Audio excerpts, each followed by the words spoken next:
The jungle stretched endlessly beneath the clouds, a living sea of green punctuated by jagged stone spires that pierced the mist like ancient teeth. Commander Lyra Voss stood on the open ramp of the descending transport craft, her helmet sealed, eyes locked on the alien terrain below. This was not her first reconnaissance mission, but something about this world felt off. The Empire's long-range scanners had detected anomalous energy signatures emanating from its equator, readings too precise to be natural, and yet no known colony or technology had been registered on this planet in over 3 centuries. Behind her, 8 soldiers waited in silence, exosuits humming softly as internal systems ran self-checked. All were hand-picked, disciplined, loyal, and seasoned. Still, she knew the tension threaded through them like wire. The jungle planet was listed as uninhabited in every Imperial archive. And yet, here they were, breaking through cloud cover toward a world that breathed like something alive. The transport hovered just above a clearing shrouded in mist. Vines twisted along the towering ruins surrounding the landing zone, angular structures that once may have been buildings, now half swallowed by time and vegetation.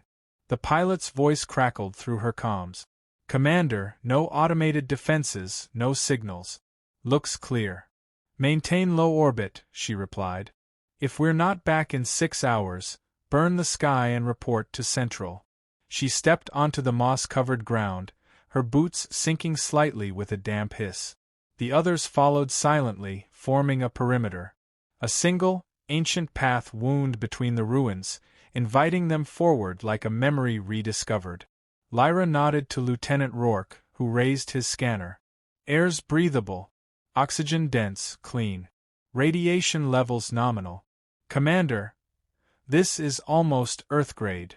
"That's impossible," muttered Sergeant Vale, eyeing the lush surroundings. "This system's been dark since before the expansion wars. No support, no supply lines. How could anything live here?" They advanced deeper into the ruins, the jungle growing thicker, pressing in from every side.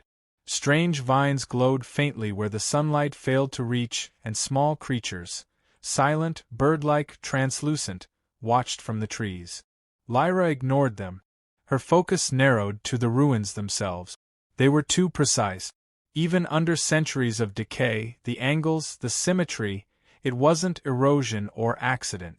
Someone had built this, and they had built it well. "Movement," Rourke whispered, raising his rifle. The team froze. At the far end of the clearing, something darted behind a stone column. Not a beast. Not a shadow. Humanoid. "Hold fire," Lyra ordered. "We're not here to exterminate ghosts." They pressed forward cautiously. As they approached the column, a voice, clear, human, and unafraid, called out from the trees. "You shouldn't be here." The speaker stepped into view. She was young, no older than 30, with bronze-toned skin and long black hair braided with green threads. Her clothes were woven from some kind of plant fiber and shimmered with bioluminescent patterns. But what caught Lyra's breath was not her appearance, it was her eyes. Intelligent, focused, and unmistakably human. The soldiers raised their rifles. The woman didn't flinch. "Who are you?" Lyra asked, lowering her weapon slightly. "How did you get here?" The woman tilted her head. "This is our home. We've always been here. You left us behind." Shock rippled through the squad. Vale cursed under his breath. "That's not possible," Rourke said. "No records of any colonists here. This system was deemed unsustainable." "It wasn't," the woman cut in. "It was just inconvenient. You lost contact, and the Empire never came back." Lyra stepped forward, her mind racing. A colony abandoned? No. The Empire wouldn't have. But the possibility hung there, undeniable. "I'm Commander Voss of the Imperial Recon Corps," she said evenly. "We came to investigate the energy readings." "You're saying you're descendants of a lost Earth colony?" The woman nodded. "My name is Ayla. And you're standing on the last breath of humanity you never knew survived." Behind her, the jungle shifted. More figures emerged, men and women dressed like her, calm and quiet, surrounding the squad without threat, but with undeniable intent. Lyra's soldiers tensed. Ayla raised a hand. "We don't want conflict, but your presence here is dangerous." Lyra held her ground. "If what you say is true, the Empire will want to know. We can help you. Reinforce your civilization. Reconnect you to—" "No," Ayla said, firm. "We don't want to be reconnected. You've forgotten the cost of expansion." We remembered. There was something in her voice, deep history, loss, maybe even anger. Before Lyra could respond, a pulse of light rippled through the trees. Her comms spiked with static. The soldiers looked skyward.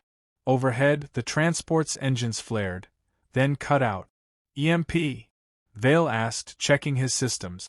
"No, our suits are fine. Just, something jammed the ship." Lyra tapped her helmet. "Deadline." Ayla's voice softened. "The planet doesn't trust outsiders. It protects its own. You'll be safe, but you'll have to come with me. There are things you need to see. Then you can decide if your empire still has a place here."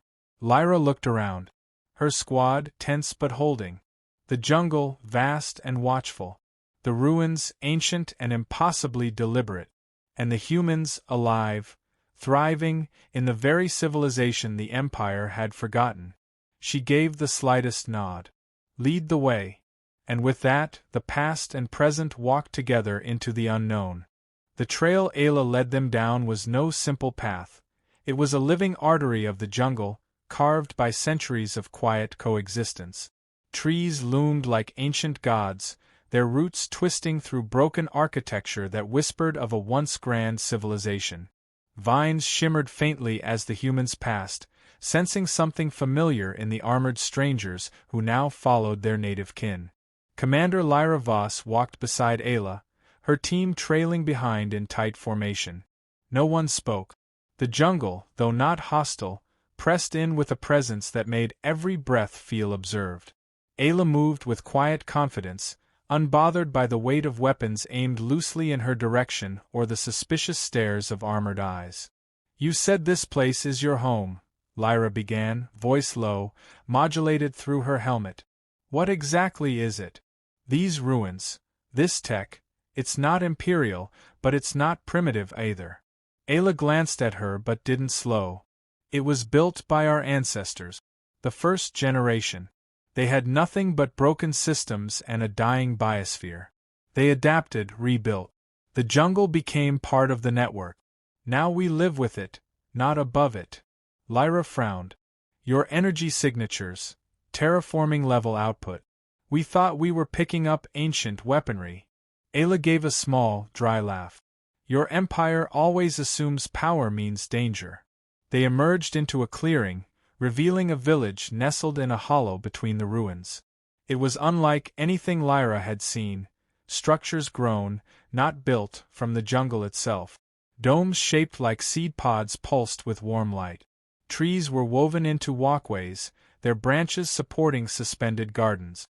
People moved gracefully between homes and platforms, some barefoot, some in simple garb lined with shimmering threads of technology hidden like roots. Rourke stepped up beside Lyra, lowering his scanner. "This place is fully operational. Heat, energy, even magnetic shielding. No central grid, it's decentralized. Like nature's version of a city." Sergeant Vale scoffed. "Looks like a cult dressed up in moss." "Vale," Lyra said sharply. He fell silent. Children peeked from behind hanging leaves, watching the armored strangers with wide eyes. Some of the villagers approached, cautious but not afraid. Ayla gestured, and a few stepped forward to offer pale fruit and water. Lyra removed her helmet slowly and accepted a piece, more out of respect than hunger. "They're human," she murmured to herself. "Fully human." "Of course we are," Ayla said. "You didn't think we'd become something else?" Lyra didn't answer. Her thoughts spiraled. A whole society, lost, thriving, self-sufficient, and never once seeking to return. It didn't add up. Why hide? They were led to a large, circular chamber grown from the shell of a massive tree. Inside, soft moss covered the floor, and delicate light filters lined the walls, casting moving shadows of stars across the ceiling. Ayla sat first, motioning for Lyra to do the same. Rourke and Vale stood guard at the entrance, the rest of the squad remaining outside. "We were the fourth wave of colonists," Ayla began. "Earth sent us out just before the Great Flare disrupted everything. We lost contact. Systems failed. Supplies ran dry. There was no return." Lyra nodded slowly. "I've read the archives. Several waves went dark during that era, but most were presumed dead." "Not dead," Ayla said. "Abandoned." There was no bitterness in her voice, only a cool certainty. Lyra said nothing. "We found a way," Ayla continued. "We used what tech we had and what the planet gave us. My great-grandmother decoded the core systems of a terraforming unit left behind in the crash. But instead of converting the planet to match us, she adjusted us to match the planet. We learned balance." "That's not how the Empire works," Lyra said quietly. "We terraform. We conquer the land, not negotiate with it." Ayla leaned forward. "And where has that gotten you? Endless expansion? Systems stripped clean, planets poisoned, people traded like resources." Lyra didn't flinch. "We bring order. Unity. Security. You bring control," Ayla said. "At the cost of everything else." For a moment, silence stretched between them, heavy and unspoken. Then Ayla rose and walked to the far end of the chamber. She pressed her hand to a smooth panel grown into the bark. A section of the floor folded open like petals, revealing a circular pool of light. Holographic projections shimmered above it, star charts, data logs, and a live reading of the planet's bio-digital network. Lyra stepped closer, eyes narrowing. "Is that a living AI system?" "Yes," Ayla replied. "It evolved with us. We call it Caretaker. It doesn't command, it advises. It learns, reacts, protects." "An AI that's symbiotic," Lyra murmured. "That's forbidden under Empire protocol. AI is to be subordinate. Limited. And that's why it survived," Ayla said. A commotion echoed from outside. Vale's voice came through the squad channel. "Commander, movement beyond the perimeter. I count 6, no, 7 humanoid signatures. Armed." Lyra stiffened. "Villagers?" "No," Vale replied. "Different pattern. Tactical spread. Not locals." Lyra's blood ran cold. "Reinforcements?" But they hadn't sent a signal. She turned to Ayla, but the woman was already moving. "You brought more than your team, didn't you?" "No," Lyra said. "I ordered radio silence. Our ship was already tracked," Ayla said. "The jungle warned us when your orbit stabilized." Lyra keyed her comms. "All units, defensive posture. Do not fire unless fired upon." Rourke moved to her side. "Commander, we're exposed here. Recommend extraction." Lyra hesitated. Everything inside her screamed for protocol, for reinforcement, for control. But her instincts, the same ones that had kept her alive through 5 campaigns, were telling her something different. Ayla met her gaze. "You still think you're in control. But you came here looking for ghosts and found your own reflection. What happens next depends on whether you see us as survivors, or threats." Lyra stared at her, the holograms dancing between them, and realized the central conflict wasn't between Empire and Colony. It was between what humanity had become, and what it still could be. Outside, the jungle stirred again. The storm was coming. The first shot split the air like a warning from the planet itself. Lyra ducked instinctively as red tracer fire lanced overhead, carving a line through the canopy. Her visor lit up with immediate threat markers. 7 hostiles confirmed, moving in a loose V formation from the north ridge, weapons hot, armor tagged with Imperial Black Ops identifiers. Not hers. Lyra's heart pounded. Someone had followed them. Or worse, been sent after them. "Contact, contact." Vale barked over comms. "Imperial pattern, Delta 6 armor, but no friendlies registered. They're firing at both locals and us." Rourke had already drawn his weapon, scanning for angles. This isn't a retrieval. It's a purge team. Lyra activated her external speakers. Hold your fire. This is Commander Voss, Recon Corps. Stand down and identify yourselves. No response. Just the sharp retort of high-velocity rifles cutting into the village. Screams erupted outside. Villagers scattered as the attack intensified. Energy bolts struck one of the biopods, igniting a web of luminous vines. The structure crumpled inward like a dying flower. The jungle recoiled visibly, leaves twitching, roots retracting. Lyra turned to Ayla, who stood still, face unreadable. "We didn't call them," Lyra said. "I swear it." "I believe you," Ayla said quietly. "But they came anyway." A tremor rippled through the floor, deeper than footstep. The caretaker's soft, ambient light intensified, pulsing rhythmically, like a heartbeat accelerating in fear. Ayla turned to the AI node. "Initiate Sanctuary Protocol." The tree chamber shimmered. Bark plates curled inward, forming a protective cocoon around the room. Outside, the sounds of battle grew muffled. The caretaker's voice, soft and resonant, echoed from the chamber walls. "Defensive posture active. Network links remain stable. Primary directive engaged. Preserve life."